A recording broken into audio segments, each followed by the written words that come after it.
Welcome to The Origin of the Pyramid.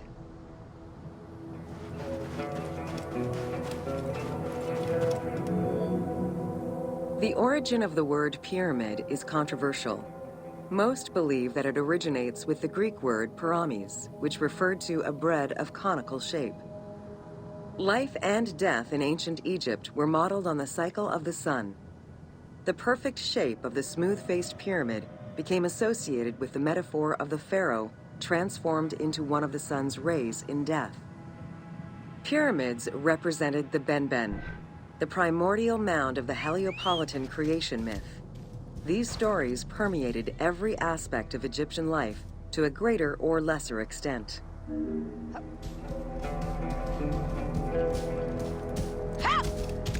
Whoa!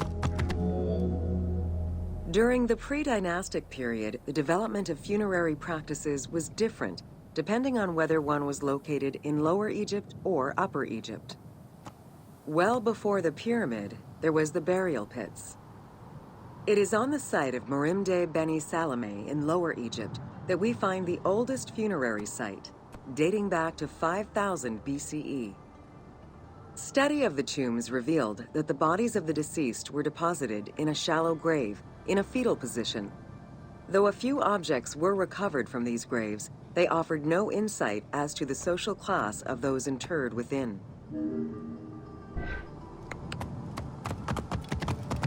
Whoa! Whoa! Yeah!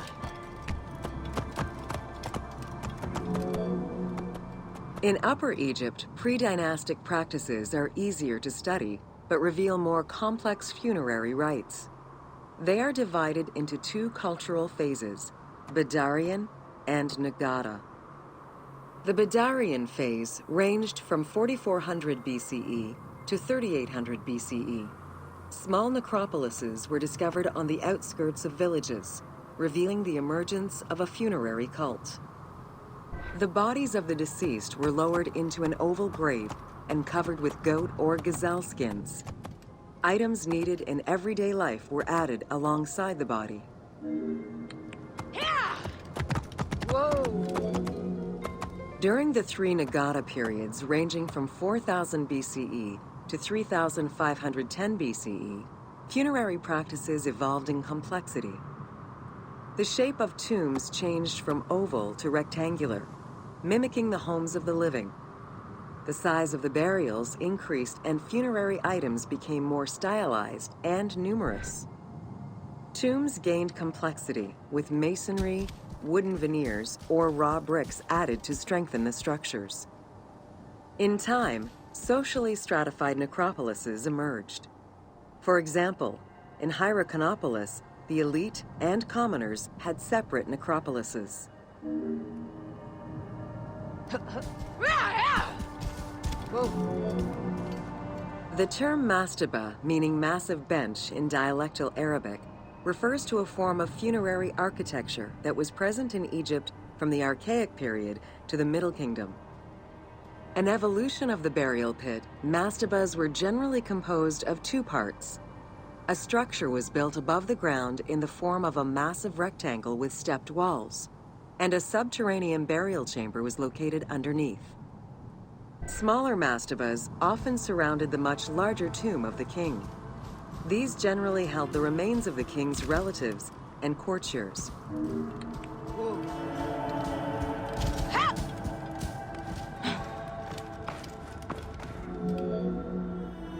The arrangement of the substructure of the mastaba evolved during the course of the Old Kingdom.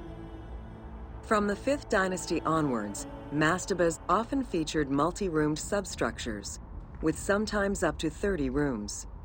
Also, the quantity and quality of decorated surfaces increased noticeably, as well as the number of statues found within. The 6th dynasty would see art used to its utmost. The entire surface of a mastaba would be covered in scenes of daily life, illustrating the prosperity of those lucky enough to comfortably spend eternity near the pyramid of a pharaoh. The best example of this type of mastaba is the tomb of Mereruka in Saqqara.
Welcome to the Step Pyramid Complex of Djoser. The Step Pyramid is at the center of an enclosed complex, comprised of temples, models of palaces, and artificial constructions, all built for the afterlife of Pharaoh Djoser. The funeral complex itself covers 15 hectares and is located on the highest point of the Giza Plateau. It's clear from the elaborate detail and scale of the complex that this was a technological marvel of its time. The Step Pyramid is the first monument built of... The Step Pyramid is at the center of an enclosed complex, comprised of temples, models of palaces, and artificial constructions, all built for the afterlife of Pharaoh Djoser. The funeral complex itself covers 15 hectares and is located on the highest point of the Giza Plateau. It's clear from the elaborate detail and scale of the complex that this was a technological marvel of its time. The only fragment of information regarding the design plans of the complex was discovered on a section of stone containing an architectural sketch of a vault.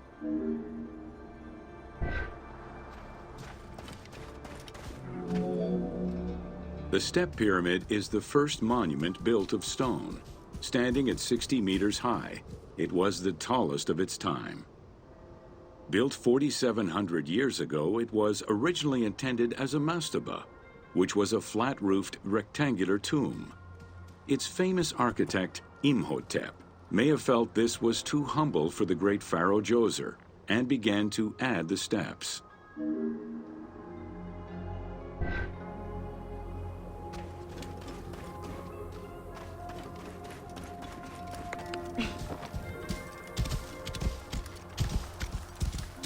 Whoa! The Step Pyramid complex is enclosed within a 1,600-meter-long wall that is 10 meters high. This large wall was made out of white limestone and oriented along the north-south axis.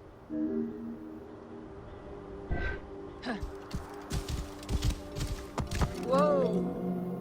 While there are 14 doors, only its eastern door was intended to accommodate the living. The remaining false doors were built as portals for the king's ka to pass through.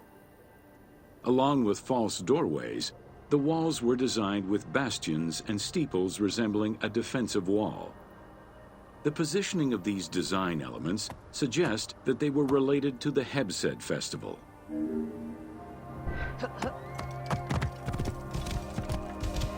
Whoa!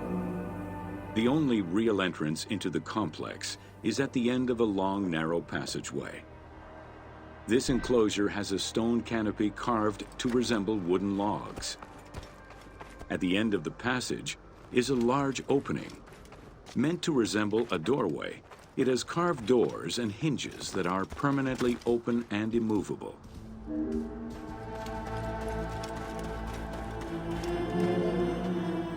The corridor is lined with 20 pairs of columns up to 6 meters high, built by stacking stone drums. The completed facade was made to resemble reed stock bundles. Traces of red paint were found on the columns, along with black paint on the support walls. This would have had the effect of blending the walls into the shadows to give the red columns the illusion of standing on their own.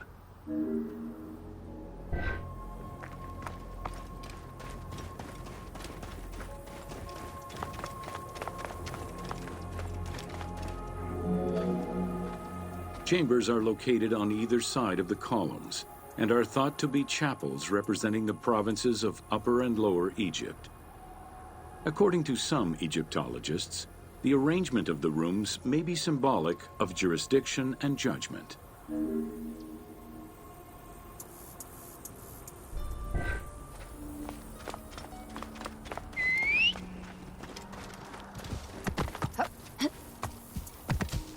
Whoa.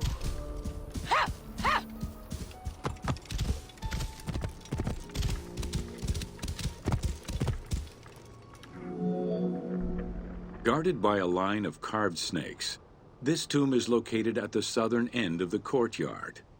The burial chamber is beneath it, down a 30-meter deep shaft. The low-ceilinged chamber resembles a mastaba and is relatively intact compared to the later burial chamber. The tomb is made of pink granite, though there is evidence it was once polished limestone. Too small for a body, it is possible that the tomb was intended for the king's ka, or to hold the canopic jars containing the king's organs. Later traditions in burials would have the canopic jars in the same chamber as the body. Whoa.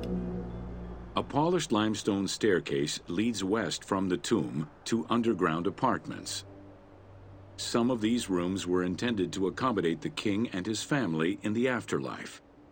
Many large jars of pottery were found, including some that still had deposits of beer, milk, and oil inside them. The false doorways are decorated with reliefs of the king taking part in rituals. In these reliefs, he is seen carrying agricultural tools, running, and performing a ritual for the reanimation of the deceased. Whoa. The architect Imhotep chose stone as a building material in order for the complex to last. Following the completion of the initial mastaba, Imhotep devised a burial of more ambitious dimensions. He set about stacking mastabas on top of each other. Evidence shows that the pyramid was enlarged twice by additional cuts into the steps, eventually reaching 62 meters in height and 121 meters by 109 meters at its base.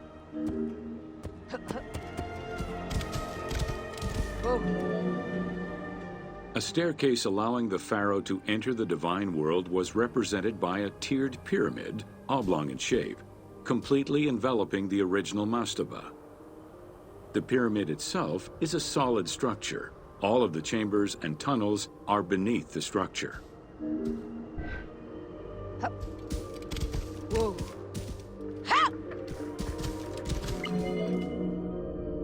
Pharaoh Djoser the Sacred was the founder of the Third Dynasty.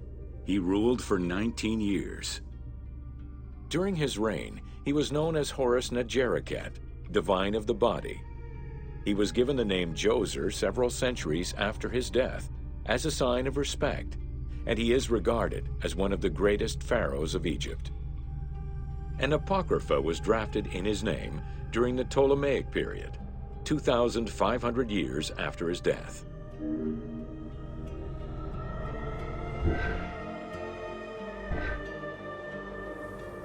Whoa. Djoser was associated with the sky god Horus in his human form. A plinth near the step pyramid is inscribed with his name and associated with Horus. He was the first to reside in Memphis, making it the central hub of government for the region. Djoser was known to have built many temples and monuments before the complex at Saqqara. The Funerary Complex was the first of its kind, and would mark Djoser's greatest architectural achievement.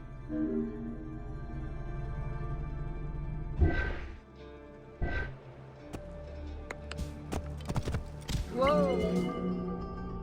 The Funerary Complex was built to resemble Djoser's palace, with the stone carved to imitate mud brick, trees, and reeds. Creating these details and softer textures in hard stone would have been a time-consuming, labor-intensive task. Much of the complex is designed to accommodate the Hebsed festival, allowing the king the ability to affirm his rule even in the afterlife.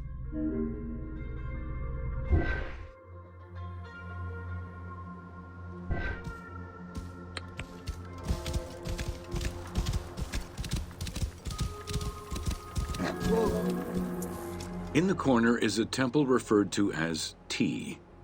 This temple is among the most mysterious structures in the complex. Its outer facade is plain, while inside it is decorated with intricate jed pillars and carvings. It's possible that this place was intended to be where the Ka of the king materialized, symbolically visiting the platform of the Hebsed courtyard from the afterlife.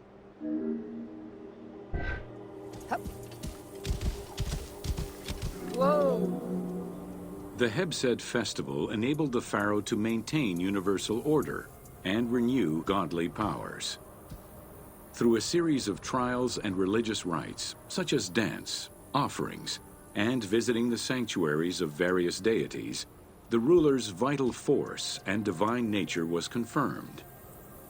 The celebration was meant to represent the ruler's jubilee and would take place every 30 years, though the deadline was not always followed. The earliest known ritual dates from the First Dynasty. Whoa! Within the complex of Djoser, southeast of the pyramid, is a dedicated space for this essential ritual to be performed by the king even in the afterlife. The Hebsed courtyard is lined with false chapels and equipped with a platform featuring two staircases meant to represent Upper and Lower Egypt.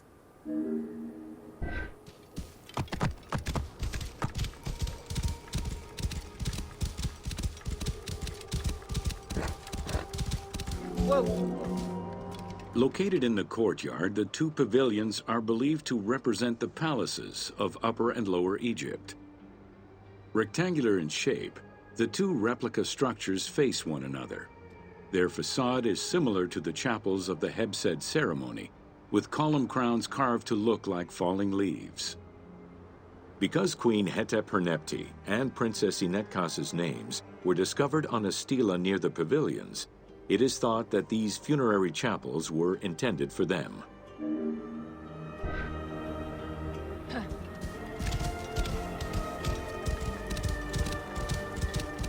Whoa! The funerary temple is on the north side of the complex, facing the stars where the deceased ruler was believed to travel after death. Within this temple was the pharaoh's serdab, or cellar. It is a small, enclosed space with one wall sloped to match the first step of the pyramid.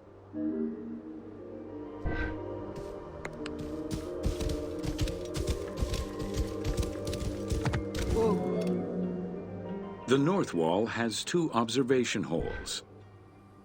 A statue of Djoser is seated on the throne, wearing a mantle and a tripartite wig with a crown known as a Nemes. Representing the king's Ka, this statue looks through the observation holes into the courtyard, enabling the king to observe the ceremonies and receive offerings in the afterlife.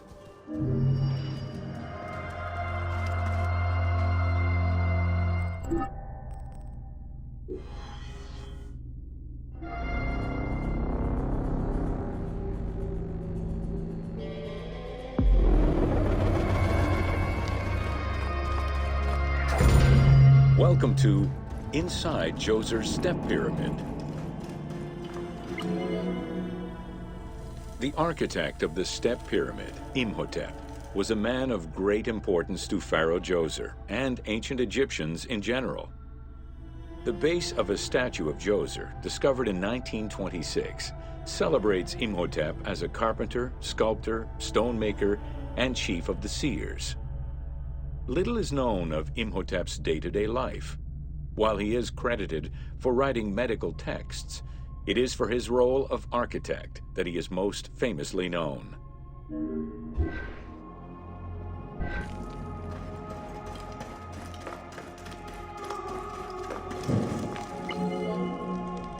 From the design of the pyramid to the elements within the complex itself, Imhotep set out to create something that would immortalize his king.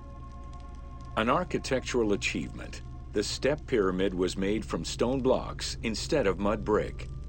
It was the first time Egyptians built a monument of that height. Imhotep explicitly intended for the stone to reflect natural materials.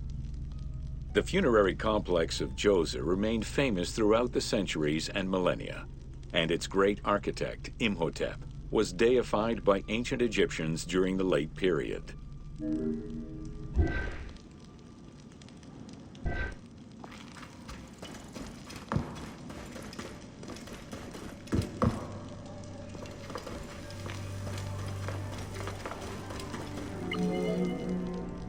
In addition to the central subterranean palace built for Djoser, 11 wells were dug.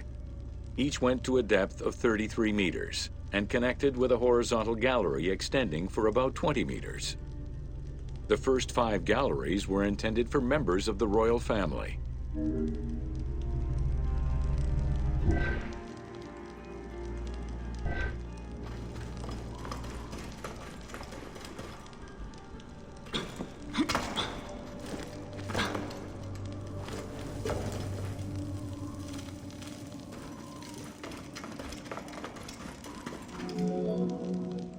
Two passages lead underground and branch off in 3 directions to various magazine galleries.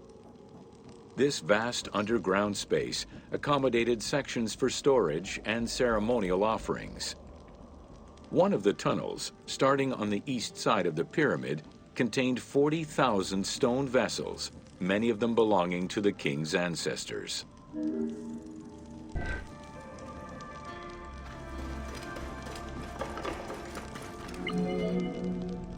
The burial chamber of Djoser is located at the bottom of a 28-meter deep central shaft. According to Egyptologist Jean-Philippe Lauer, the chamber was originally made from polished blocks of limestone, while its ceiling was decorated in 5-pointed stars. At some point, however, the limestone blocks were replaced entirely by pink granite blocks, leaving behind only fragments of limestone blocks decorated with stars.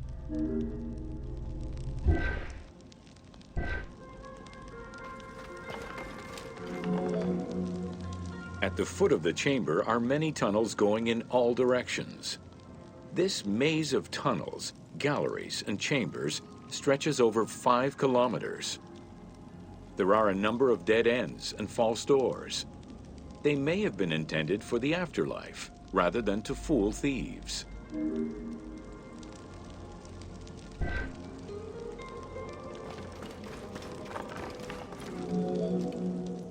Unlike the Great Pyramid of Giza, or Menkaure, the Pyramid of Djoser does not have any extra openings dug out by thieves. There was no need for them. Because of the easy access into the tunnels and along the corridors, thieves had little trouble clearing out the temples once inside. It is unknown when the mummy of Djoser was stolen. All that remained was a left foot, found by French Egyptologist Jean-Philippe Lauer in 1934. This architect, who devoted his whole life to meticulously exploring the complex, believed it belonged to Djoser.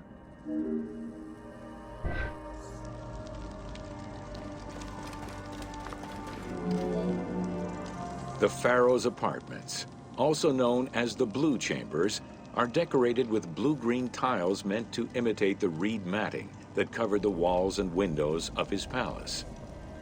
The stone is carefully curved and painted to look like the rolled mats of open doorways and curtains.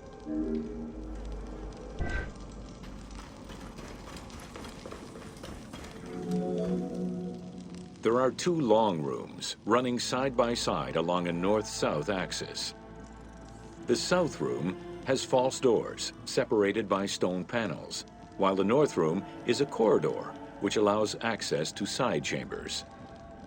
Nearby chambers originally housed the pharaoh's treasures.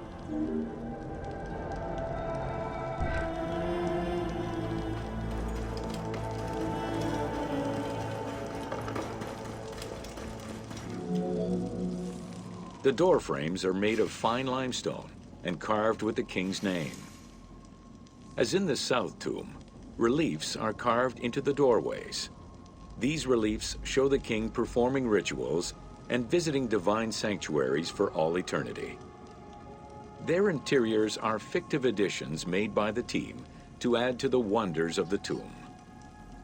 It is clear from the elaborate detail and scale of the complex that this funerary monument was a technological marvel of its time.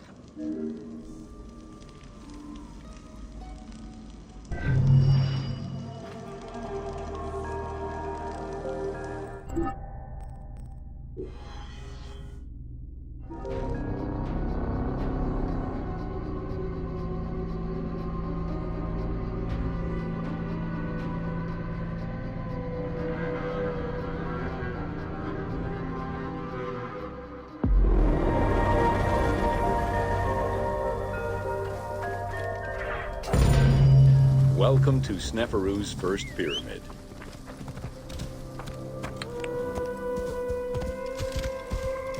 Whoa! With the long reign of Sneferu, the first king of the 4th dynasty, the most brilliant and creative period began for the construction of funerary monuments in Egypt. Funerary monument design moved from the step pyramid to the smooth-faced pyramid, testament to the evolution of the practices of construction. The first attempt at this design was the Pyramid of Meidum.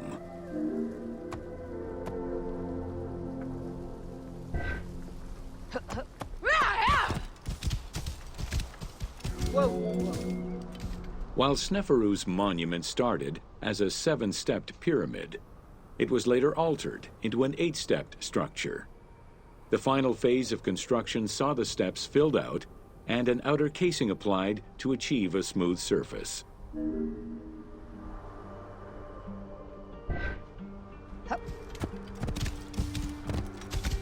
Whoa! The smooth dressing of the walls did not provide sufficient bonding, however, and the outer casing did not rest on sound foundations. As a result, the bases of the 4 outer buttress walls gave way, causing the walls to slide down and collapse.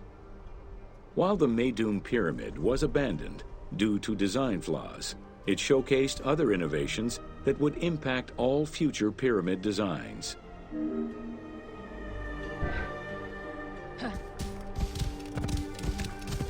Whoa!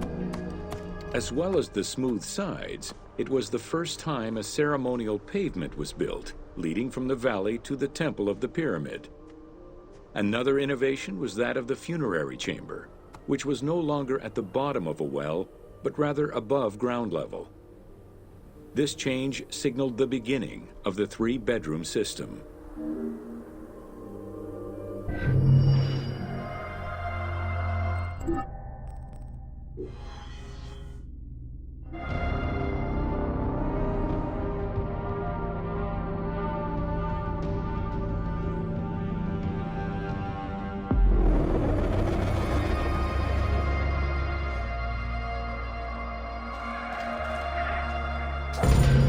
Welcome to the Bent Pyramid of Dashur. After the construction of the Meidum Pyramid failed, Sneferu transferred his residence and the official necropolis to Dashur. There he began construction on his second attempt at a funerary monument. The resulting structure, known as the Bent Pyramid, is the only one of its shape in Egypt.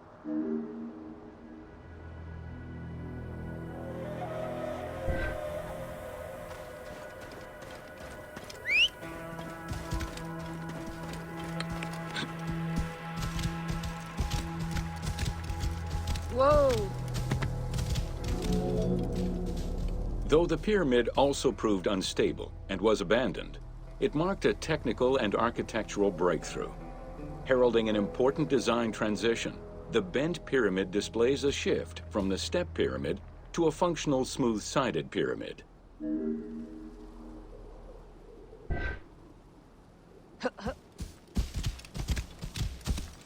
Whoa. The bent pyramid was unique in having two separate entrances, one on the northern face and another on the western face. The chamber of this pyramid was too small for a human burial. It was probably meant for the burial of a statue designated to house the Ka, the vital spirit of the deceased king.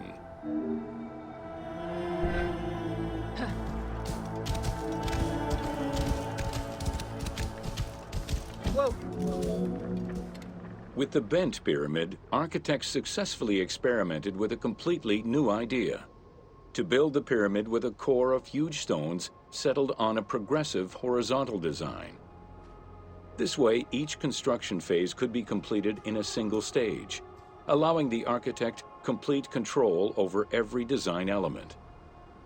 Unfortunately, these precautions did not prevent sagging or cracks in the interior rooms of the pyramid. Sneferu abandoned the monument and began the construction of yet another pyramid. Whoa.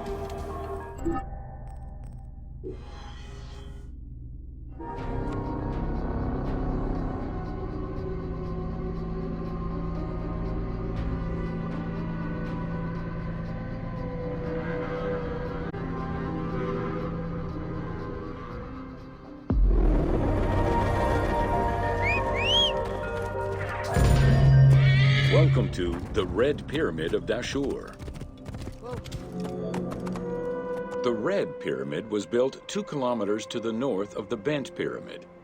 It was so named due to the reddish limestone used in its construction. The Red Pyramid reached a height of 105 meters. While the ground level of the Red Pyramid is lower than that of the Bent Pyramid, its height is virtually the same. The task of making the pyramid a geometrical, true flat-face pyramid brought about yet another new design concept: the use of casing blocks.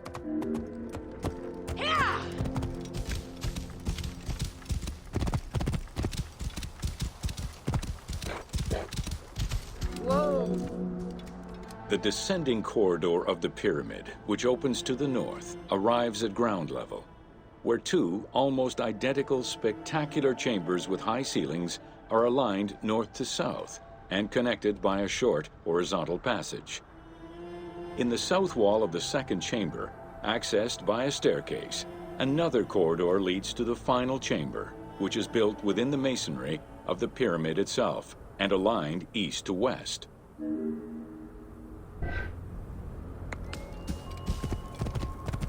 Whoa. Whoa.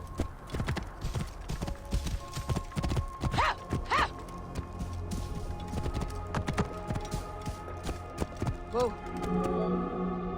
The annexes of the Red Pyramid consist of a small funerary temple located to the east. A causeway presumably ran due east from the temple, but it has yet to be excavated.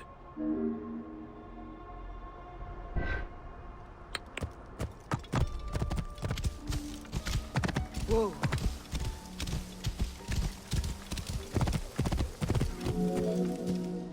The Red Pyramid was structurally sound, and once finished, marked a remarkable design milestone. Finally successful in his attempts to build himself a suitable funerary monument, Sneferu knew his future beyond death was assured.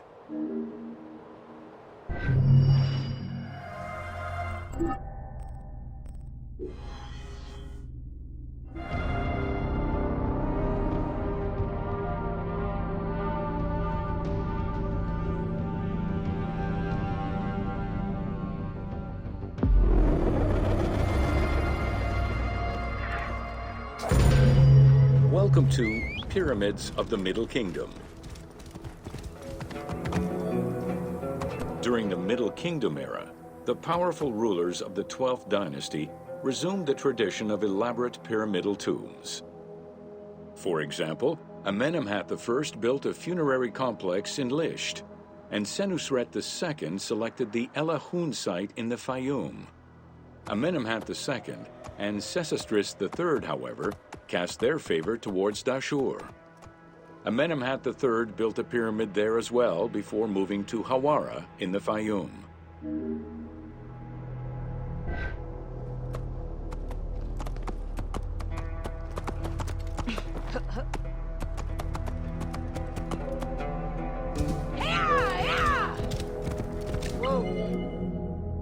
The plundering of tombs in troubled times prompted the architects of the Middle Kingdom to devise increasingly complicated means of security during construction.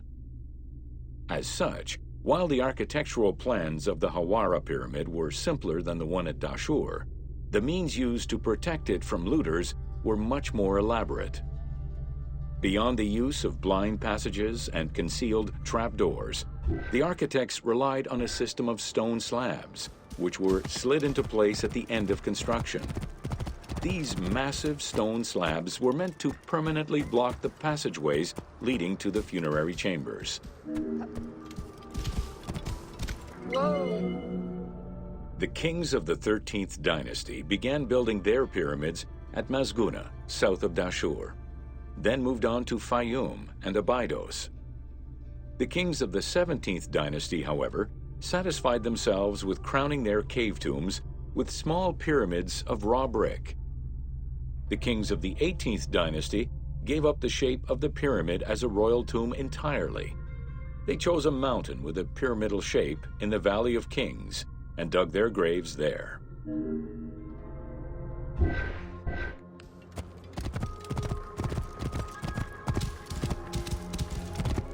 Whoa!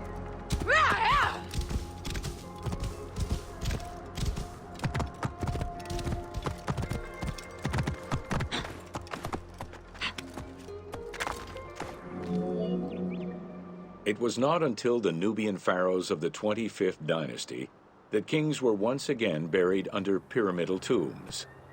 In fact, today, the area of ancient Nubia, modern Sudan, contains a record number of 220 known pyramids to Egypt's 138.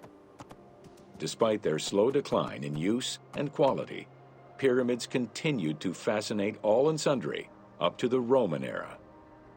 They remain to this day a symbol of the religious dedication of the pharaohs and the grandeur of ancient Egypt.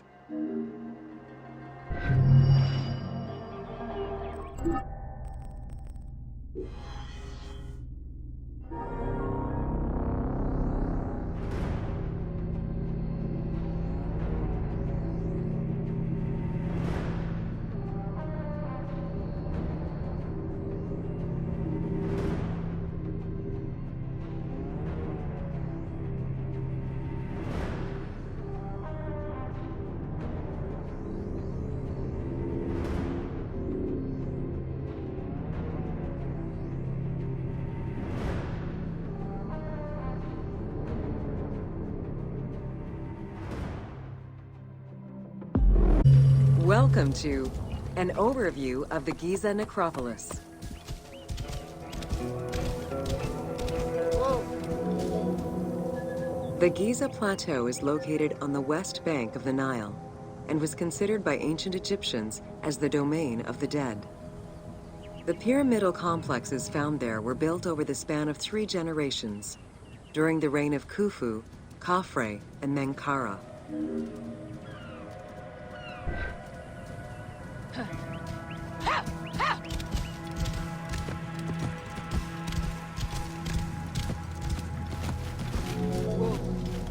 The Giza area, now famous for its 3 pyramids, is part of a wider grouping of funerary complexes. Rulers from this period generally elected to be buried in the area. The focal point of the entire region was the city of Memphis, chosen as the capital of Egypt at the beginning of the Old Kingdom.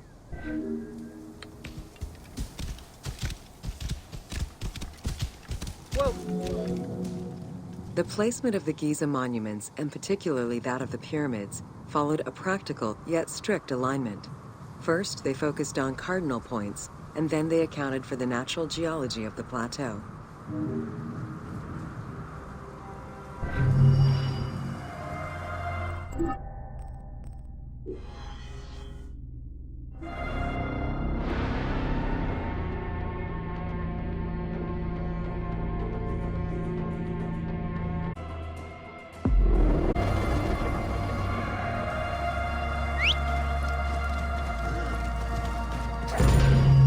Welcome to The Riddles of the Sphinx.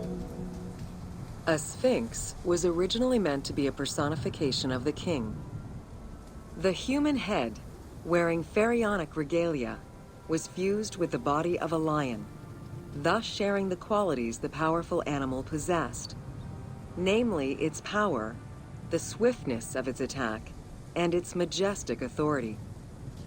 By these very virtues, it was also considered a symbol of protection.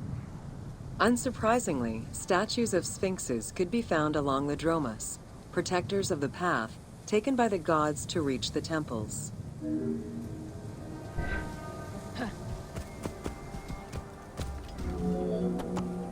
Over the centuries, enthusiasts and historians alike have wondered, who built the Sphinx? For what purpose?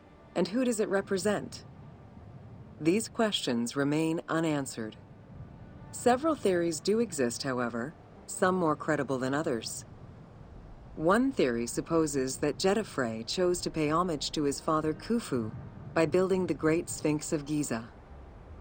The stone temple on the eastern face of the Sphinx would have been added later on by his brother and successor, Khafre, in order to strengthen the divine worship of their father. It would be the first Egyptian temple oriented with the sun.